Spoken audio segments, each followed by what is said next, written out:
And we are live. Welcome to MLB Live Before Lock, Tuesday, September 23rd. I don't remember. To 11 games. I wanted to say 12. It was 22 teams. That 2 was in my head. Either way, 11 games. Lots to talk about. Today, not Eric Lindquist joining me with... I blew it. Greg's here. I'm Josh Engelman. What's going on, everybody? Fuck. Yeah. So, which also, yeah, it's funny because it was supposed to be Eric and I, but instead it's Josh and I, and you kind of made it seem like I was the one who was misplaced here. But no, Josh. What I was trying to do was talk shit about Eric. I was trying to talk shit about Eric and you improving the show, but I stumbled over it, so it didn't feel as genuine if I just tried to correct it again. Yeah, well, unfortunately, one thing that happened yesterday is there was an agreement that Ben and Laffy had won 2 consecutive parlays for massive parlays. So for Sunday, the main slate, they hit a 4-leg touchdown parlay.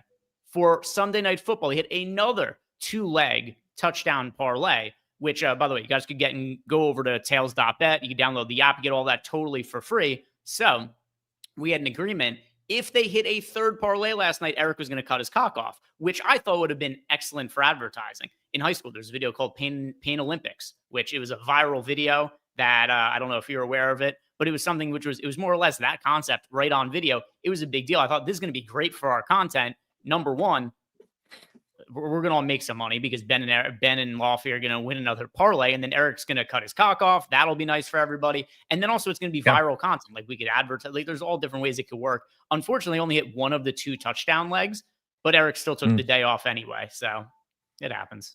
It's a shame. I would have assumed it was already gone.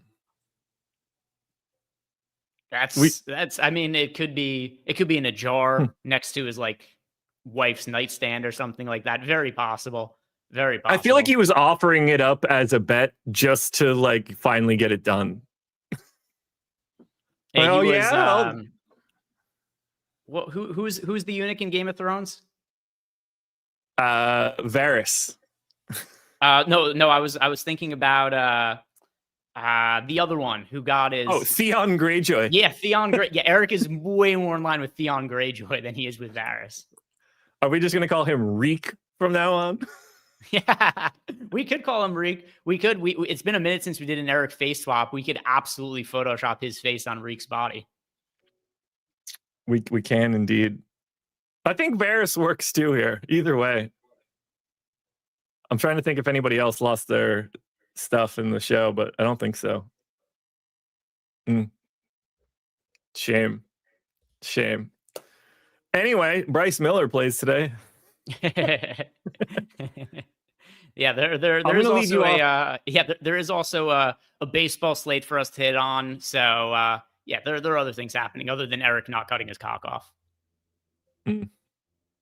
Real shame there. That would have been some good content. So I broke this bad boy down this morning. I took a pretty deep look into Logan Webb, Bryce Miller, Kevin Gossman, Cole Ragans, Heel, Waldrop, and Matthews, the top 7 dudes on this slate right now.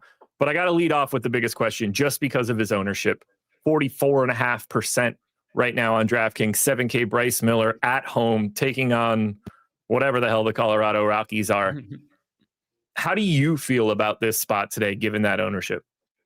Yeah, so whenever any pitcher is this popular, it's very rare that it's like, oh, this guy's just an outright bad play, right? There's almost always a reason that somebody is 40 or 50% owned. Same with NFL DFS or NBA DFS. So to me, these situations are where I really rely on the Sims because what am I going to do? I'm just going to eyeball and be like, oh, he's 42%, but he should really be 36% or something like that. This is where I run everything through the Sims and I see what kind of just exposure ends up popping up. And it looks like Bryce Miller should be somebody at a 7K price tag who should be nearly universally owned. He's woefully underpriced. And there isn't even a good angle to be getting leverage by stacking against him because this Rockies team is so trash. So we have the Rockies in the top stacks tool with a 1.4% projected ownership and a 1.5% chance of being the top stack on the slate. there isn't even a real clear leverage angle in our data where it makes sense to go and stack up the Rockies against a really popular Bryce Miller. So I think this is one of these spots where you just eat the chalk. I had no disagreement. Like, my takeaway was like, he's very clearly the top option. I don't really see any sort of negative for him.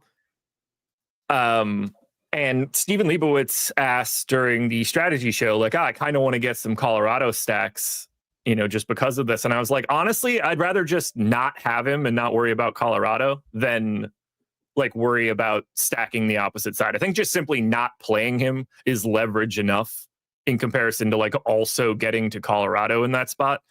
The only reason that I personally, like when I start to build my lineups, I am going to give him a mild negative boost. I fully expect to be, 10 to 15% over the field, is mostly just to gain a little bit more of Zebby Matthews and Luis Gil in that same 7K range. Because those guys are both about 10% owned. We're talking about a top two pitcher odds. It's like 2-1 for Bryce Miller to those guys, but a 4-1 relationship in ownership.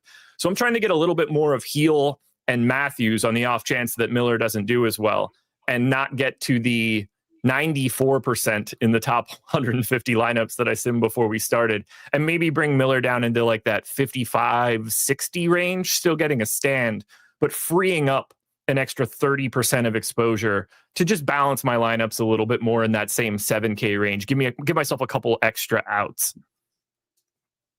Yeah, and it's not to say that there aren't other guys who are viable in the 7K range. I do think it's kind of interesting to figure out like who we like pivoting off of Bryce Miller with.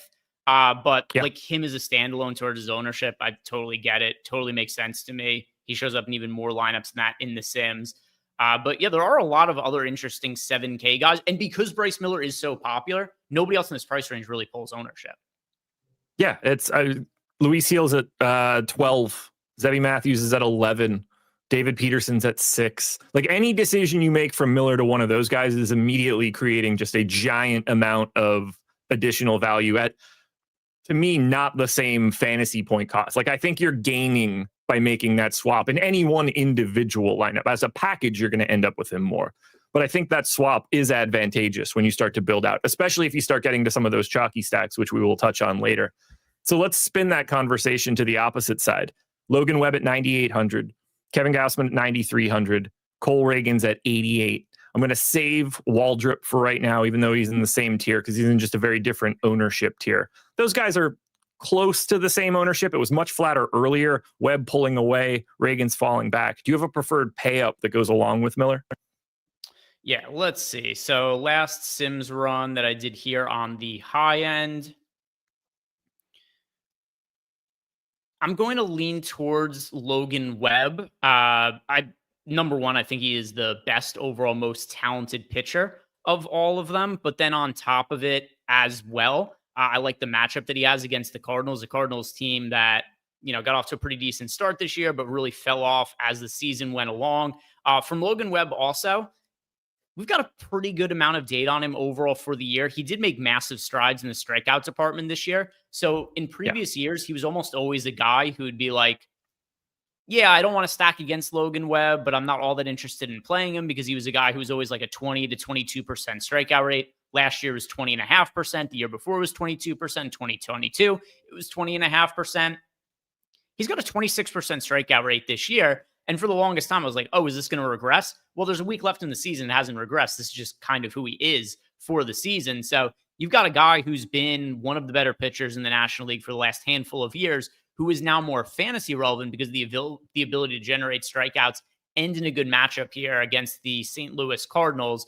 So there's two popular pitchers on the high end. You got Logan Webb, who is in the mid 20% owned range. You've also got Kevin Gausman, who's in the mid 20% range. I like the matchup that Logan Webb has against the Cardinals way more than the matchup that Kevin Gausman has against the Red Sox. That's the exact same spot that I landed on earlier today. I certainly preferred Webb, felt safer, parks better. Sort of like every little ancillary thing was on Logan Webb's side. Then that leads me to Cole Ragans versus Kevin Gausman in this spot as like the second sort of pay up. Coming out of the Sims, at least, Gossman's lapping him. I got close to 2x the field on the top 150 lineups when I pulled him in. Ragans coming in just a hair behind his ownership.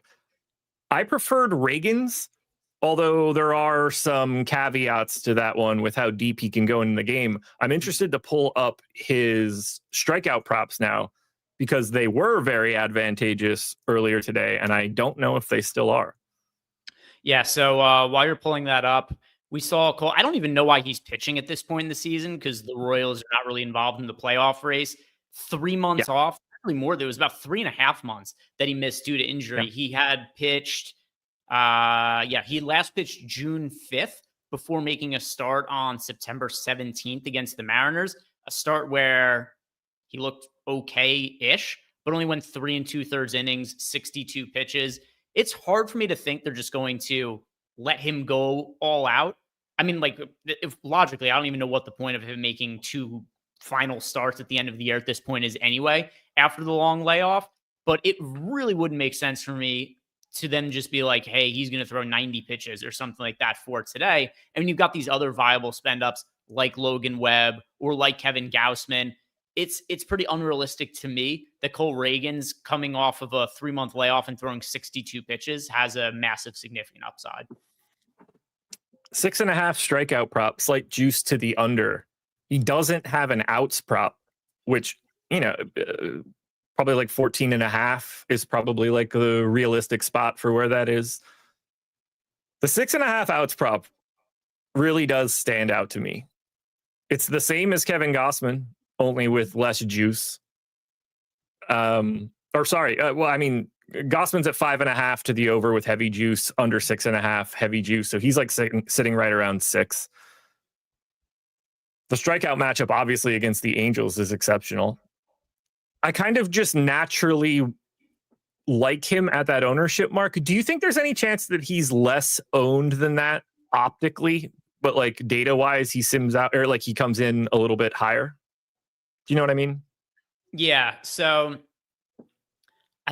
the pitching is not super deep today. There are decision points to be made, and there are guys who are woefully mispriced, like Bryce Miller we talked about before. Then you got decent options on hand in Logan Webb and Kevin Gausman. But it's not like we have 10 surefire aces to choose from or anything like that. Even in the case of Logan Webb, while I talked about his strikeout rate being higher, he's still not the same fantasy asset as, say, like, a Tariq Skubal or something like that, or some of the other pitchers that we have to pay up for. I tend to think he's probably going to come in somewhere right around that 20-ish% ownership that we have projected, just because people have been rostering pitchers, usually more so righties than lefties, against the Angels the entire season. That's something that became pretty clear from the jump, is that the Angels were going to be a pretty weak offense that were going to generate a lot of strikeouts against right-hand pitching. So we don't often see some kind of massive bump for lefties against them. But I still do think that we see people wanting to roster starting pitchers against the Angels, and especially one with some of the name cachet as Cole Ragans. So it's also worth noting here that it's not just that he's going to potentially be, in all likelihood, limited here, but he's also still pulling ownership at just under 20%. I want to hit on this before we go any further, and I forget that we had it. We got a super chat here. It says, what are my chances? Not good. You mean not good like 1 out of 100? More like 1 out of 1,000,000. So you're telling me there's a chance. And I wanted to make sure that I hit on this one because we want to keep Morgan as happy as possible, because he's got like $1.8 million burning a hole in his pocket, and super chats are super fun to receive from him. He just keeps winning in DFS contests. I talked about it earlier this morning. I still got the graphics here for him winning $800K in baseball. Bang. 830. He finished like 1st, 4th, 8th, 12th, 50, all of the places, essentially. And then, luckily for us, just happened to ship a milli this past weekend on FanDuel. So we got to keep this man happy. We got to read his super chats the moment they come out, because every once in a while, you never know. He could accidentally press too many zeros there and still not even notice. He might press too many zeros and then Josh and I retire. Who knows? That could happen. That could happen one day. So yeah, shout out to Morgan, who's been crushing it using the tools. If you guys want to check him out, links to sign up are down below in the YouTube description box. We've got our link join program. Onyx just joined that. So if you guys aren't on Onyx yet, you can now sign up at Onyx through our link join program and get a free month of Stokastic Sims.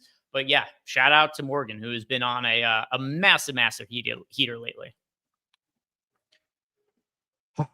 Is there a pitcher that we haven't talked about yet that you've had your eye on today, or any interest, or maybe that you've already bet to be like awful, so you want to talk about him from a DFS perspective?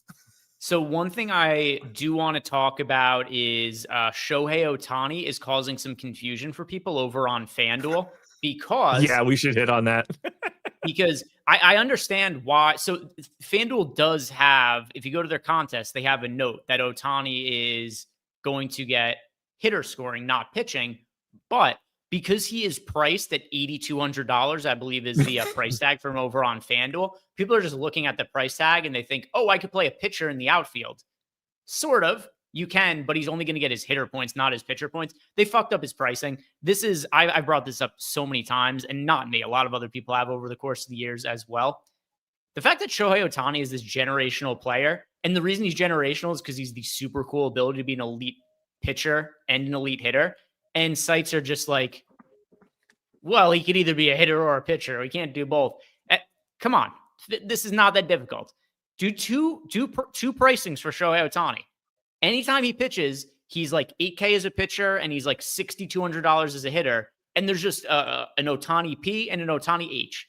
And you could play him as a pitcher and or a hitter on any given slate. This does not seem like a super difficult solve for me, but for whatever reason, sites have not been able to figure out how to do it. And then occasionally you get something like this, where Ohtani is $8,600 as an outfielder and he is totally unplayable, but people get confused. They go, with that price point, he surely must be getting his pitching stats. No, he's only going to be getting his hitting stats today on FanDuel. Why don't they just name the hitter Shohei Ohtani and name the pitcher version Ippei Mizuhara? They could do that too. That would be funny. It would get people talking about it. They could do that for sure. Way easier. I would bet on it. Shohei would bet on it. We would all bet on it. Side. Yeah. It'd be so much easier. But honestly, like from a legitimate standpoint, it's preposterous that this doesn't just work out. Like, holy shit. This should not be this difficult. But yeah, 8,200. So you're going to need him to hit 2 homers. Yeah. It's not going to be good. But yeah, so there are the guys that we've talked about, they're definitely the core pitching options for me. It doesn't mean it's not worth talking over some of these other guys for the slate, though. So I know you had brought up Hurston Waldrop before, and I think that he's had enough success that people generally have interest in. And by the way, if you guys have questions, tag me in Discord. I'm about to open that up to see if there's any questions that we've gotten asked about the slate. I keep thinking that Waldrop is going to regress because he was not a good pitcher in the minor leagues. And somehow he is infinitely better as a major league pitcher than he ever was in the minor leagues. So he is 23 years old. He is a non-prospect. He was somebody who didn't have great results at all in the minor leagues. In 19 AAA starts this year, 4.42 ERA, 4.39 FIP, and he had a 22.5% strikeout rate. Somehow in the major leagues, I don't even know why the hell they called him up. A non-prospect who wasn't pitching well in the minor leagues and just like, let's bring him up to the major leagues. And he goes from a 22.5% strikeout in AAA to a 24.5% strikeout rate in the major leagues. He goes from a 4.42 ERA to a 3.04 ERA, and from a 4.39 FIP to a 3.19 FIP. None of this makes sense to me. I don't buy into it, but I feel like I say this every time he starts, and then he just looks really good again. I don't get it. Neither do I. But I'm buying it, I guess, at least a little bit. 27% K rate to lefties over 470 pitches. 22 to righties is solid enough. Nobody's really touching them up. The ex-Wobas look fine. The swinging strike rate looks fine. I don't totally love the matchup against the Nats. Like it's not leaning me in any one direction.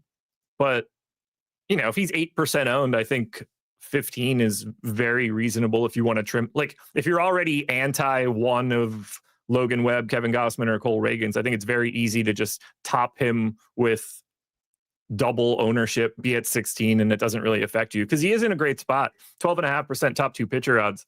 I mean, we're talking about Cole Ragans being 18% owned. Waldrop's half that, and the cost is 4 percentage points of top 2 pitcher odds. There's something there. He is the highest leverage pitcher in the top pitchers tool right now. Yeah, I mean it's so hard. And also he's 10% owned at 9K. The matchup's all right against Washington for sure. But I just can't buy that he's anywhere near the caliber of pitchers who are priced around him. Logan Webb, Kevin Gausman, Cole Ragans. These guys are all top of the rotation pitchers and guys who have been for many years. And you got this Waldrop who couldn't even get minor league hitters out a couple of months ago, who's priced in the same range as them. I want to pull up this probable pitchers table here for a second. Just to sort here. Are we missing anything for anybody else? Just thinking about what's available to us on this slate of guys that aren't getting a look. For example, we can look at,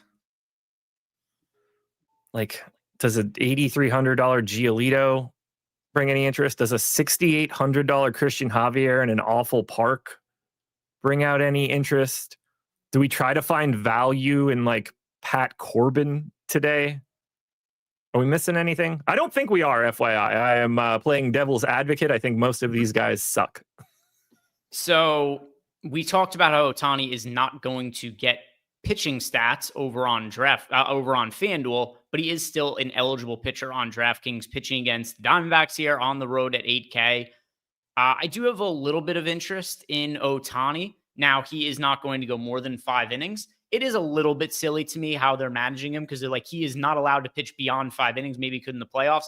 Then he has some of these starts where it's like he throws 90 pitches in 5 innings, but then there's other starts where it's like he throws 60 pitches in 5 innings. So he has to come out and, like, we're supposed to just be like, oh, that's all the same, even though he threw, like, he could have got through 6 innings in some of these starts and thrown less than he did in 4 or 5 innings in some of these other starts. So he's not going to go past 5 innings. That obviously caps his upside a little bit, but he's been damn good as a pitcher so far this year. And when you consider his price point at 8K and that he's not massively popular, he's 7% owned. I think that Shohei Ohtani is electric enough as a starting pitcher that he has the potential to go 5 innings with like 7-8 strikeouts and a shutout or something like that. And at an 8K price point, I think he's, to a large extent, already being priced for him only going 5 innings and not being able to go 6 or 7, and the field is just passing on him today. I think there's more upside than the field is recognizing. I agree. He's another guy where I'd be happy to, like, 2x and feel pretty good about it in a large field contest. Can I interest you in David Peterson? And this is a little bit of this is coming. Shout out to Ronald Hill in this one. Mentioned implied total low, winds blowing in from center in Wrigley. Peterson, big time K stuff against lefties. No, there's not the lefties just simply don't exist to him. 250 x WOBA, a sub 100 ISO, or like it's obviously not great against righties. 2,000 pitches, 156 x ISO. That manages power to a degree. Now the x WOBA is brutal at 358. It's real. That's creeping up high. Not generating the swing and miss stuff against righties, which, again, not all that surprising to me. Does that park seem a little bit more interesting at 7,800? Because he's that first guy sitting sub 10% top 2 pitcher odds, also unowned at this point. So, by the way, something to pull up here. Tom Olson saying, doesn't Greg irrationally hate David Peterson? No, I rationally hate David Peterson. Completely different things. So last year, David Peterson had a 2.9 ERA, but a 4.56 expected ERA. And there was a bunch of slates down the stretch of the season where he was chalk. So I wouldn't say I hate him. Like, I don't look at him and be like, there's a miserable human being or anything like that. But what happened last year was you had these slates where David Peterson would be 30% owned with his 2.9 ERA and 4.56 expected ERA. And I would look at the numbers and go, he should regress. I want to stack against the chalk pitcher. And he never regressed. He just did it for the entire season. This year, he's pitched marginally better. He's kind of been the same, though, to be honest, but he hasn't had the same luck. So just the ERA kind of matches the expected ERA. He's got a 4 ERA and a 4.44 expected ERA. It's just a different value proposition. The reason I was stacking against him last year is just because the numbers suggested that he wasn't nearly as good as he was pitching to, which I still think was overall the case because his ERA is more than a run higher this year. The difference is he's just not popular on every slate like he was last year because he doesn't have the massive luck on his side to where he had the nearly 80% strand rate last year, the 290 BABIP. He just is like he's a very normal middle of the rotation pitcher.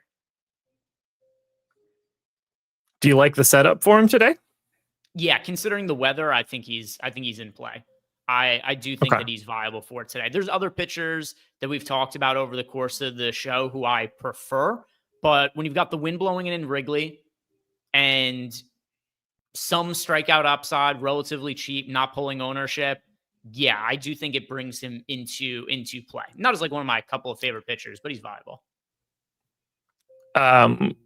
For the Cubbies on the season, against active roster against lefties, 108 WRC plus, good enough for 8th. 180 ISO does stand out. That's good enough for 6th, but he does tend to limit power at least a little bit. If that wind's coming in and they can negate a little bit of that power, maybe the profile looks a little bit better. Best I can do on that one, but I wanted to make sure I touched on it because I think the park was worth talking about. Yeah, I'm trying to think if there's any other pitchers that I have any sort of Same takes or opinions on. I guess one other guy as well who I almost always end up getting a little bit overweight to the field too when he isn't all that popular. Zebby Matthews at $7,400.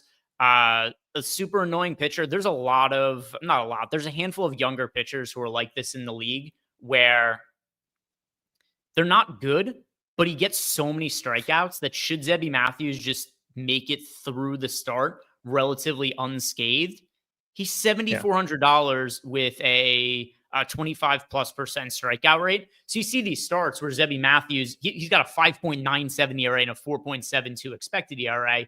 He has a lot of starts where he gets blown up, but anytime he makes it through 4 or 5 clean innings, he's almost always putting up a good DFS outing because of the amount of strikeouts he generates. So he's a viable contrarian option as well.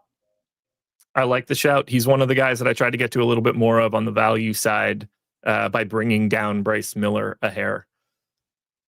I think let's hit this. Can someone explain to me how the best player in the league went 0 for 6 yesterday with 4 Ks, leaving like 10 guys on base? That's baseball for you. Yeah. I'm also curious who it is that you're considering the best player in the league, Tom Olson.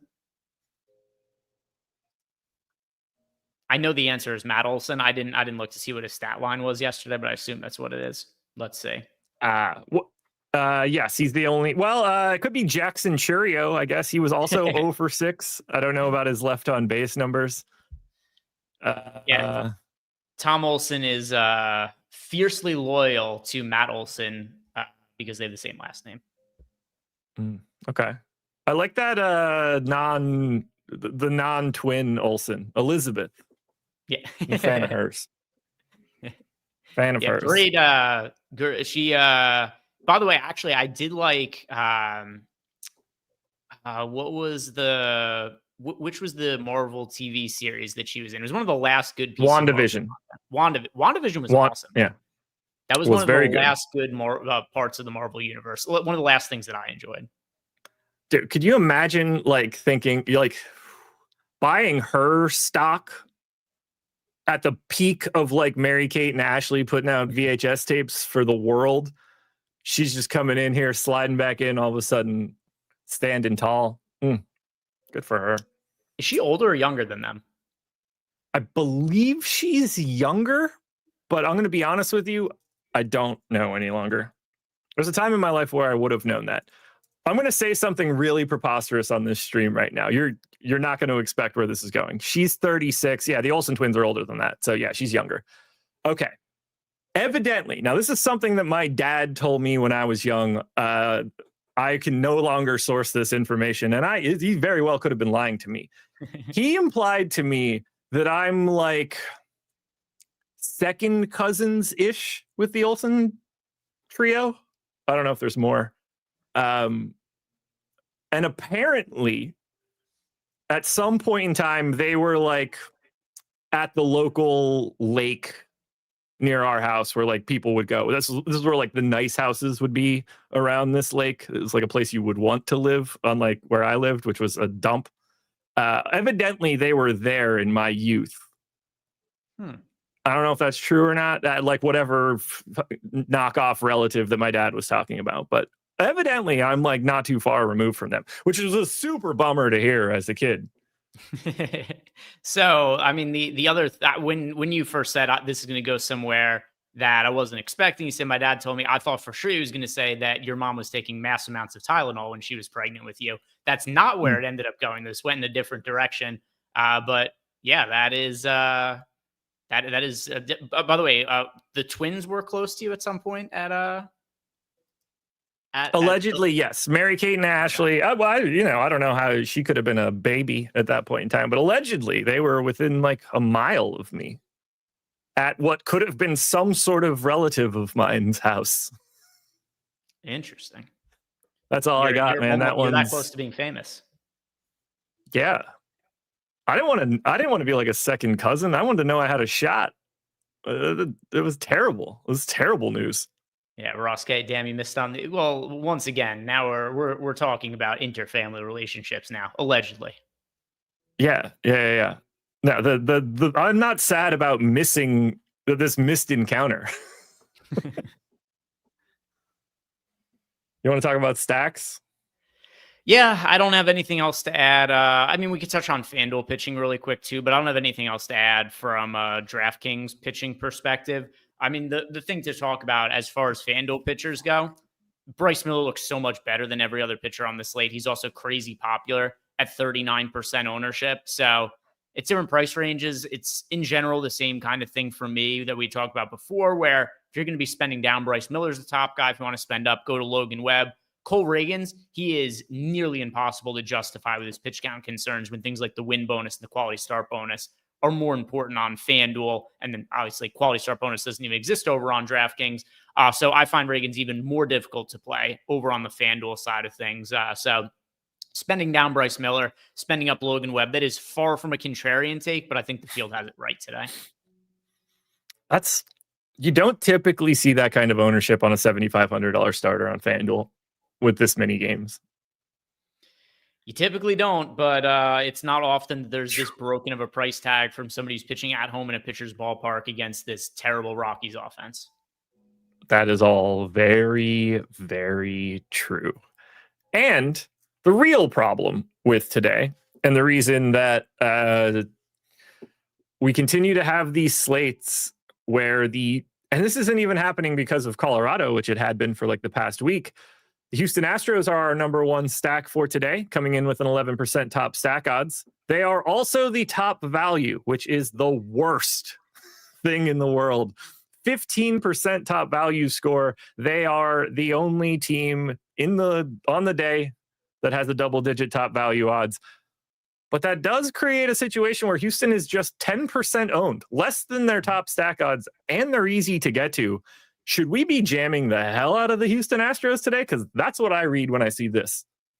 Yeah, so there are 3 teams that are showing up prominently for me in the Sims, and one of them is the Houston Astros. So the one thing that prevents them from showing up in like an insane amount of lineups is that while their value score is really good, we've got Bryce Miller at pitcher, so it's not like there's a need to spend all the way up at pitching. So I am currently getting to 17% of the Houston Astros as a 5-man stack. They look really good, but sometimes teams like this, they'll show up in like 30% of lineups in the top stacks tool or something like that.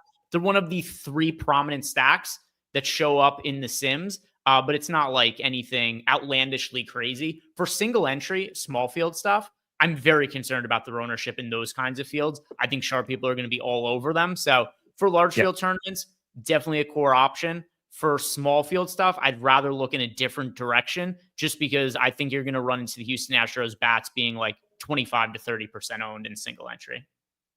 Well, what I would love to know then is what that direction is. You mentioned you were getting 3 teams relatively prominently. Houston was one of them. Who is the second one? All right, so here is my favorite stack to be getting to on the slate relative to the ownership of this team, and it is the Seattle Mariners. So the Mariners have a really good matchup against Mick Cade Brown. Yeah, Mick Cade Brown. He's got a last name for a first name, and he's been terrible so far this year. He's only made 5 starts, but those 5 starts, he has a 9.17 ERA, a 6.3 expected ERA, a 6.99 FIP, and also a non-prospect, 25 years old when he got called up. He did have pretty solid minor league results in fairness to him this year. He didn't last year, though. Last year, he made 12 appearances, 10 starts in total across multiple levels of the minor leagues. He had a 6.65 ERA and a 7.14 FIP in those outings. And you're just seeing really poor results from him at the big league so far. Most projection models are also very low on him going forward. I always like to look at this when there are pitchers who, we don't have all that much data on. I like looking at the steamer projections from him, the bat projections on them for the rest of the year, just to get an idea of what's the expected fair talent level of him. And most projection models, like, this is a guy who should have an ERA in like the high 4 to low 5 range. So I really like stacking the Mariners against McCade Brown, because this guy looks like he might be truly miserable. And you got the Mariners only 5% owned as a stack. So you got teams like the Astros, the Royals, who are both pulling double-digit ownership, and I think are going to be super popular in small field stuff. And the Sims are giving me just about as much as the Mariners as those teams at a fraction of the ownership. The only thing that concerns me here, and I doubt that it would, I assume you're all going to be on the same page as me here, would be the fact that this is a park with a 83 runs park factor. This is a park with, for this year at least, a more reasonable home run park factor at 97. It had typically been a little, it was quite a bit stronger earlier, or this past season. I'm nervous that this isn't the park I want to target today, because, and it, not to say that I don't like them, they are showing up for me. I am going to have some Seattle. But as I look at it, it's like, man, there's a lot of shitty pitchers here. And some of these teams are facing shitty pitchers in parks that are just more advantageous than Seattle. Milwaukee was a team that I dug into a bit today here. Now they're playing in San Diego against Randy Vasquez. I thought they profiled really well earlier today. I mean, the Yankees and the Dodgers are the Yankees and the Dodgers. The Yankees pair very well with Bryce Miller. This is one of the worst value stacks you can get to today. If you have Bryce Miller in that stack, it's going to look a little bit easier. The A's have the benefit of a great park and their Christian Javier matchup. Hell, even Atlanta, they went off yesterday. They got Brad Lord today. I'm interested in some of the other parks that are out there today. That said, Seattle does look fantastic because McCade Brown is trash. Yeah, it like, obviously you would wish they were in a better ballpark, but then their ownership would probably be a little bit higher. But there's a very strong chance this guy is the worst pitcher on the slate by a wide margin, and that he will never pitch in the big leagues again past this season.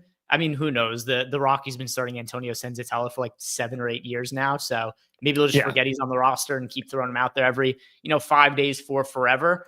But there's also some like weird things about Seattle's ballpark. I don't know if you've ever looked at Cal Rayleigh's adjusted homers by park. Somehow he is more, so if he played all of his games in Seattle this year, he would have 54 homers. But if he played all of his games at Yankee Stadium, he would have 46 homers. So for whatever reason, a lot of these hitters on the Mariners have just found ways to make this ballpark, like whether they're fitting their offense to it, whether they're fitting their launch angles to it, there's nowhere to hit the balls. Like, it is very odd. You look at a lot of the data for these Mariners hitters, and it indicates that their power numbers are actually translating better to Seattle than nearly any other park in baseball. He would have 66 if he was in the A's park this year. Yeah, well, that is like a fake ballpark. But if you look at, I have it in front of me now. So yeah, you'd have 54 in Seattle. Yeah, 66 in that Sacramento minor league ballpark. 59 in Cincinnati. But then the 54 mark he has in Seattle is, just about as good, if not better, than a lot of other really hitter-friendly ballparks, which I think is kind of interesting. Dude, 41, the Cubbies. That's so limited. 18 more home runs between Chicago and Cincy. That's crazy to think about. What about 20? Think about how this could impact an MVP race 41 homers if he played all his games in Chicago versus 66 if he played all his games in Sacramento. Yeah, it's runaway MVP versus definitely finishing fourth. Yeah. It's nuts. It's truly nuts. Do you have anything interesting that you want to add regarding the Dodgers or the Yankees here? Dodgers in Arizona taking on Brandon Pfaadt, Yanks at home, Shane Smith, 5-run plus implied totals here. And obviously they've got some boppers. Yeah, so for the Dodgers, the thing that's really annoying about the Shohei Ohtani situation we talked about before, and it's different on DraftKings versus FanDuel. On DraftKings, you just can't roster Ohtani as a hitter. On FanDuel, you don't want to roster him as a hitter because he's $8,600. So you look at Brandon Pfaadt's numbers.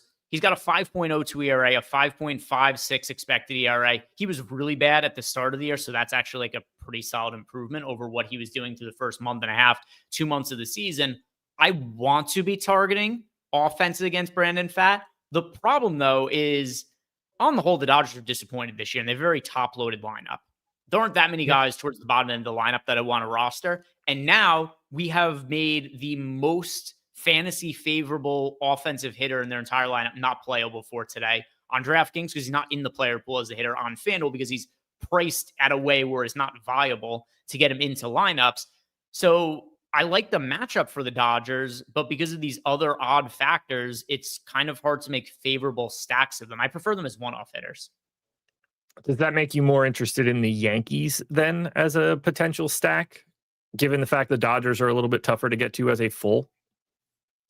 I'm not really getting too like I'll never be upset if Yankees lineups end up showing up, but they're also not really appearing. I've got 3% of them in the Sims at the moment. So with that in mind, there's other stacks that I prefer. They're not a fade or anything like that, but I am a little bit underweight to the field to them. They are the third most popular offense on the slate, only behind Kansas City and Houston.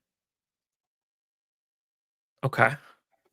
Is anybody else sneaking through that's sort of the like a more contrarian version? Because we've got this, like pretty much everybody at the top, 10, 9, 8, 7, 7, 6, 7. Is anybody in this like 2, 3, 4 range super sneaky to you?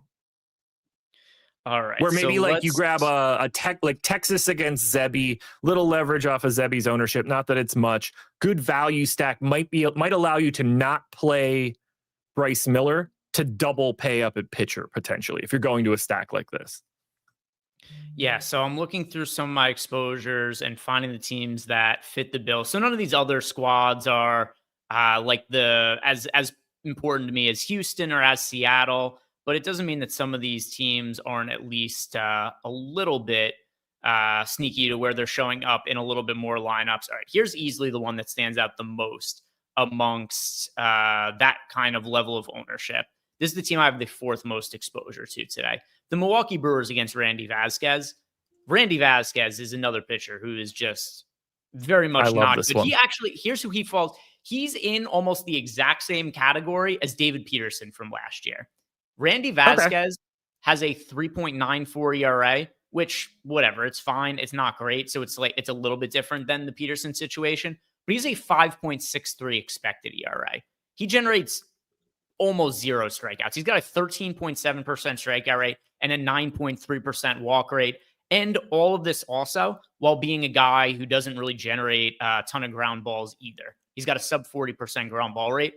Randy Vasquez is legitimately bad to me when you look at he's a replacement level pitcher who's really gotten just really favorable luck this year. He's got a 267 BABIP. He's got a strand rate of nearly 80%. So with that in mind, I think the Brewers are the next team that stands out the most. The one concern here is that Randy Vasquez, because the Padres probably recognize his underlying numbers and don't expect him to keep this up, he typically doesn't pitch very deep into games. And the Padres bullpen is to be feared. It's ridiculous how good their bullpen is. It's so good. So that's the concern here is if the game is competitive, then you're going to face the top relievers, and then you're basically dead after 5 innings. But if you're trying to stack up and get upside against Randy Vasquez, the reality is if they're able to score, 5-6 runs against Vasquez, the high leverage relievers aren't going to be pitching in the game anyway. So I really like the matchup at the start of the game for the Brewers. And I think that makes him a contrarian team to be overweight to the field to. The thing that holds me back from getting a ton of them, though, is just the bullpen. We've got, 12 minutes to the top of the hour, 16 and a half minutes to go until lock. I'm going to ask you this question because you'll be able to hit anything that I could possibly be missing. Do we got anything we need to tell the people right now? Yeah. So if you haven't done it yet, like the video, subscribe to the YouTube channel. And also, you guys should be going over to Tails. There's multiple reasons you should go to Tails. First and foremost, do you know what the cost of Tails is, Josh? Just to go over to tails.bet. I could be wrong, but I think it's $0. And 0 cents. $0 and 0 cents. So you're getting a pretty good price there on Tails. And here, I'm also going to share this on... Oh, you're already sharing it. Cool. All right, so you guys go over to Tails. You either go to tails.bet, you download the app. All of it is totally free. Josh is doing NBA write-ups right now, which I think are going to be really cool leading up to the NBA season. He did the Brooklyn Nets yesterday, did the Charlotte Hornets today. So you guys can go over to Josh's write-ups. He's also got more thorough ones that he did over on Twitter if you want to read the full thing. And then he's got some takeaways in the form of bets that he's posted to Tails. And then for me, if you guys followed my bankroll thread for NBA last year, I've started it back up over on Tails in a slightly different format because I'm not only using the portfolio EV tools now. Now I'm using some bets from our data. I'm also using some bets that I originate for myself, and I track all of those bets and post them. So I have a handful of bets that I posted for NFL today, WNBA, as well as baseball. And I've been profitably betting for a lot of years now. All the results are going to be totally transparent. I'll have the bet tracker that I have up there as well. So I'm on my second week of doing the revamped version of the bankroll thread here. It was like 7.5 units last week, and now we're on to week 2 of it. So you're going to get bets totally for free, get other content totally for free. Josh and I also post some DFS stuff over at Tails. And all you have to do is just make a free account to engage with some of the content. You could like it, turn on notifications if you download the app. So then when I post a bet, you get it sent right to your phone and you can get the best line before the odds move because oftentimes the odds are going to be different early in the day versus later on in the day. So go check out Tails if you guys haven't already. We're making a lot of innovations to this and making a lot of improvements to the product. And we would also like to know from you guys if there's something that you would like to see from us on Tails. Let us know so we could do that. One of the things we just added is AI mapping. So what ends up happening here is if you have a bet that you want to tail, even if somebody just wrote out a bet, it's automatically mapped by AI, and you'll end up seeing what the different odds are for the different lines at different sports books. So it's a pretty cool way to line shop as well if somebody just types out a bet. There we go.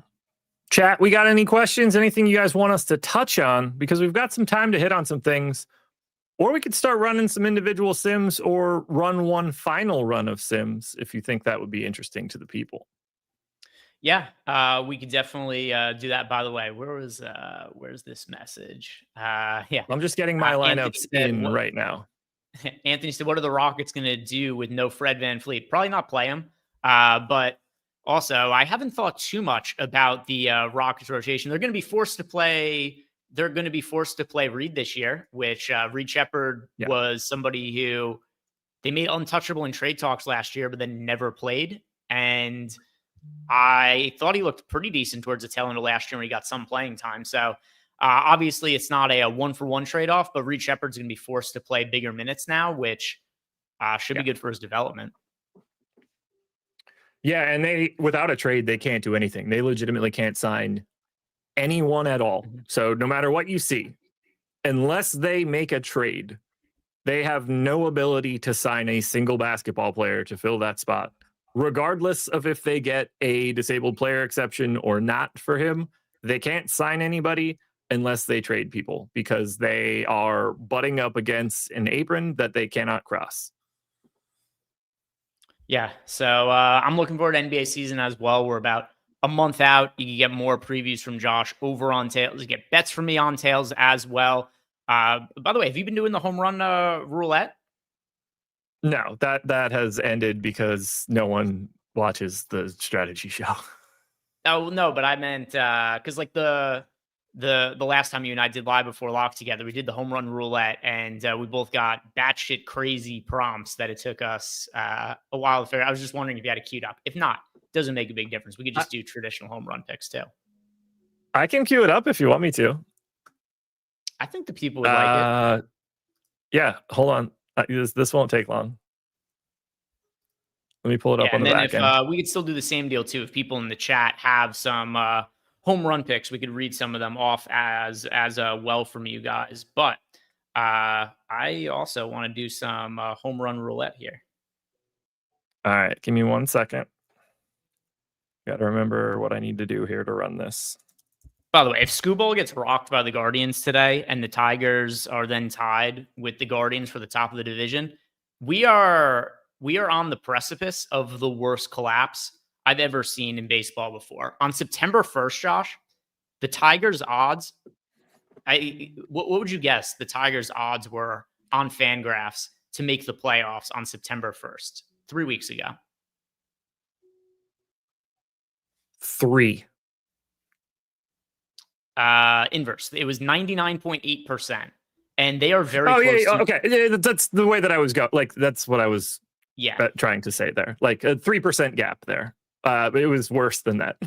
Yeah. So they were a mortal lock to make the playoffs. Yeah. And they went on a stretch since then where they won basically no games and the Guardians won all of their games. The Guardians, he got out of the inning. I just saw that David Fry grounded into a double play. The Guardians closed something like a 15-game gap in the division over the course of 3 weeks. That's truly insane. I mean, I can, picture it from rostering some of those idiots over that 2-week stretch, but yeah, I didn't think it was upwards of 99. I felt pretty good in that 97 range. Let's hit Jeff Williams super chat quickly before we spin this wheel. Playing the 888 on DK, Webb, Miller, Baldwin, Naylor, Polanco, Suarez, Nunez, Acuna, Harris, Canzone. Thoughts? Possible to sim? Yeah, let's throw it into the single lineup sim. On it. Yeah, we'll throw it into the single lineup sim. Would it help you if I read off the names while you're it up? Will. Let me just zoom out slightly. Actually, I have it. I can sort of see it, so I'll probably move pretty quickly here. Webb and Miller at pitcher. Totally reasonable. Yep. Then he's got Baldwin at catcher. Naylor, Polanco. Naylor, I hardly knew her. Suarez. Looks like we're going Seattle and Atlanta. Acuna. I missed Nunez. Nasim Nunez? We're about to find out. Harris. Canzone. 200 left over. All right. So that's probably all what he had in mind there. I think I got it. 45%. Yeah. Roll just it out, out of Jeff. Curiosity. If I pull the non-Atlanta pieces, closes the Seattle 5-man, still Harris, turns into Bobby Witt, and then a one-off Diaz catcher. Got to look at it. Keeps Harris, adds another Seattle bat and Witt. The Czar is in the building, baby. I'm so damn good at this. It's insane. Oh, my gosh. When you're good, you're good. I dig it. Absolute legend when it comes to operating that tool. All right, you want the first spin? Yeah, give me the first spin here. All right, I'm going to reload first. Oh, that's death. That's death. That's so much red. Here it comes. I hope you get one of the awful parlays. And you did. We need a parlay, sir. 2 home runs from the same team. Oh, this isn't that bad. This isn't like pick your favorite home run from somebody whose birthday's in July. I think that was one of the ones we had last time. And yeah, I didn't know those guys. Yeah, I didn't know off the top of my head who had a July birthday. All right, so And the person that would have been able to tell you that, no longer with us, unfortunately. Pouring out Sean V. Dude was a Rolodex of baseball or of athlete birthdays. It was the only research he did for every slate. All right, I'm going to reload for myself. Okay. I'm going with Christian Walker and Isaac Paredes. Okay. Do you happen to have the odds in front of you? Let's see. What are the odds? I'll just pull it up on FanDuel. While you do that, I'm going to spin the wheel for myself so I can get one in here.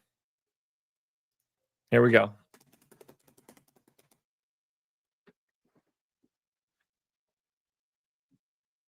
Chat picks constraint. I'm doomed. I'm standing up for this. I'm moving the desk. Chat picks the constraint is not good for me because they're obviously about to give me a 3-leg parlay. So let me pull this up so you guys can see them. I'll just go to the shittiest stuff. Spin twice, combine both isn't great. 3 home run parlay, obviously not ideal. Home run and K prop, not ideal. All the same 2-run nonsense, not great. They could just force me to take somebody at plus 800 or higher, not great. Any of this that you guys see on the screen? I can make this a little bit bigger. I got mine, by the way. I got the odds on mine. It's plus 1759 for Christian Walker and Isaac Paredes to both homer over on FanDuel. Those are the odds. All righty. All right. We're getting a lot of people saying spin twice and combined. So that's going to be what we do here. So this is 2 wheel spins and I got to meet both criteria. I might need you guys to help me quickly. So I'm going to reload 1, spin 1. All right. First and foremost, we need somebody that's homered in their last 2 games. So chat, you guys got to do the legwork here. It's possible that we're not even able to do this. All right. I need somebody that's homered in the last 2 days that bats righty and faces a righty. And when I say the last 2 days, I mean, like, it doesn't have to be Sunday and Monday. Like, if they didn't play, you know.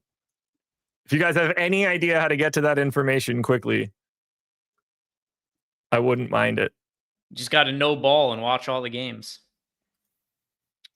Let me think. Who homered? So the other thing that's hard, there was not very many games yesterday. I will tell you that one person who I know did homer yesterday was Acuna. Okay. Did he homer in the previous game? Oh, this isn't today anymore. They flipped it over. Shit, that sucks. Wait, did Cal Raleigh homer in his last 2 games? I assume that he's always homered recently. It doesn't matter because he won't be hitting righty. So it can't be Cal Raleigh. Acuna? If it's Acuna, I win by a mile. Nope, it's not Acuna. Stanton? See, the thing about these things are like most people know their team. And if anybody on their team homered in their last 2 games, it's like really easy to remember that. Stanton is a no as well. Nunez of the Marlins per chat GPT. What Nunez? Yeah, that is true. That could be one of 10% of the MLB. Chat wants you to spin again. Ivan Herrera. I'll check Herrera just in case. Oh, it is Herrera. Is he playing today? Is he in the lineup? Let me double check.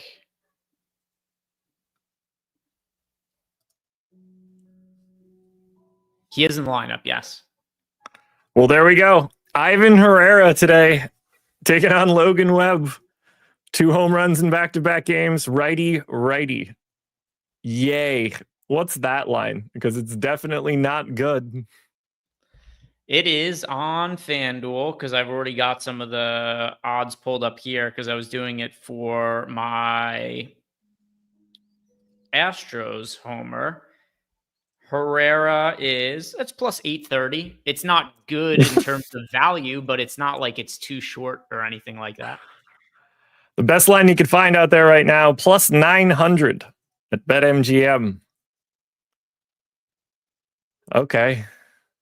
Hey, we got one. Nunez did do it, apparently. Okay. Well, we got one. We'll take Herrera. Yo, if he goes crazy, if he homers tonight, I'm talking mad shit. If he does, Eric has to cut his cock off. That's the only way. That's the only way we could celebrate. You want to make that bet? I'm in. Deal. Yeah, deal. Josh and I both agree. Handshake, gentleman's agreement. Ivan Herrera hits 2 homers today. Eric has to cut his cock off. It's crazy that you can't get transplants, right? A bet's a bet. Like, how in 2025 do we not have the ability to just transplant those to different people? Yeah, just give me mandingos. I can't even walk upright. I start walking like a Neanderthal. Toning around in a wheelbarrow. Yeah, like Randy. For real though, it's crazy. Big balls. You would think that we have all our best doctors on that one. It would definitely be a male-dominated field. Surely there's a gaggle of doctors that would be looking to do this for themselves and have that skill set. Like it's nuts. Anything you want to add for this lovely baseball slate, which locks in 10 seconds? Nah, just if you guys haven't done it, like the video, subscribe to the YouTube channel. If you want to sign up for any of the packages we have here, links are down below. You could also check out our link join page because sign up for any of those partners to get a free month. Other than that, thank you guys for watching. Later on, everybody, good luck. And let's hope that we can take Eric's penis.